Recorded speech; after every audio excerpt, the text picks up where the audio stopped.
Previously, we had discussed unhelpful habits of the mind, the red flags that can emerge from these unhelpful habits of the mind, and how these red flags can alert us to a rising stress pain thermometer. Now we will discuss developing a personalized plan for both responding to red flags when they arise and preventing them from arising in the future. Over the course of this workshop, we have studied multiple mindfulness practices to give back to you when your stress pain thermometer is rising. However, sometimes in the moment, we may not know what it is we need to take care of ourselves. Perhaps the pain feels overwhelming, or we just don't know what might give us a sense of pleasure or mastery. For these moments, it helps to have a go to list of activities that will give to you and nourish your mental, emotional, physical, and spiritual energy. If you imagine your energy inside a cup, then the activities on this list should fill your cup, so to speak. With heightened awareness, without being overly vigilant, you can use this list to nip in the bud early warning signs of pain, flare up, or stress overload. The earlier on you catch the warning signs, the less momentum will be behind the flare up, and the more likely you will be able to better manage and engage in one of the self care activities and prevent further stress pain flare. For example, when you notice your pain building, your mind falling into unhelpful habits, or your mood sinking, you can turn to this list, and no matter how good or bad you feel, you can proactively choose to do something that will fill your cup. To develop this list, imagine our journey through this workshop as a journey through the store. You have your shopping cart. You are checking out the workshop materials. And if you like any of these materials, you put it in your shopping cart. The contents in your shopping cart will be unique to you.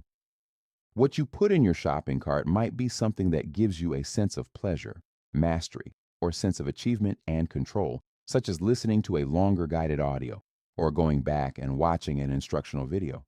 However, you are not limited to materials from our course website.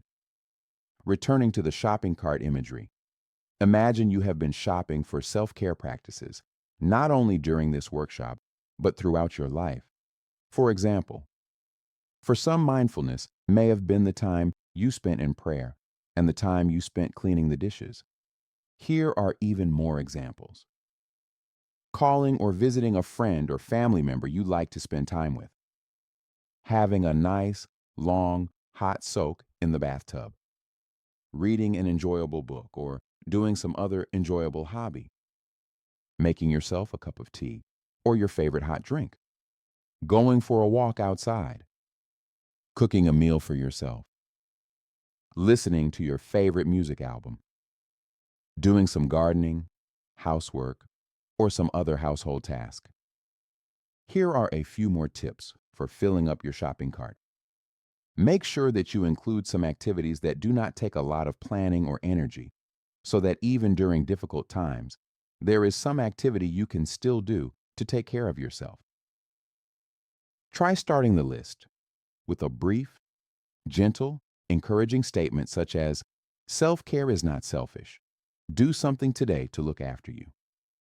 Make sure to include some things that are big and small, require effort, and require little effort so that no matter how we feel, it is best to have a variety of options in self-care activities on your list to keep things fresh and interesting.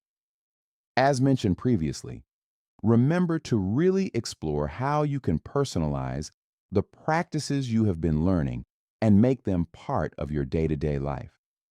For example, you could bring mindfulness into routine activities such as eating, washing the dishes, and brushing your teeth. You could also practice personal activities that already connect with you as practices of mindfulness.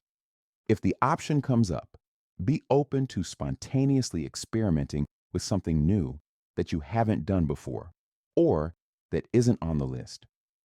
An approach of curiosity and inquisitiveness often overrides a sense of withdrawal, retreat, or fear-based reactions, and how you feel afterwards might surprise you. If you are stuck for ideas, Perhaps return to your log of pleasant experiences to see what you found uplifting. It helps to keep the contents of your shopping cart close at hand, ready and available to you at any time. For example, you could write down the contents of your shopping cart on a small notepad or list that you might carry with you in your wallet or purse, or maybe that you put up on the fridge. What you have in your shopping cart is what you can choose to do at times of a pain or stress flare up. In the next instructional video, we will talk more about how to apply this list during a pain flare up to uplift your mood and take care of yourself in some way.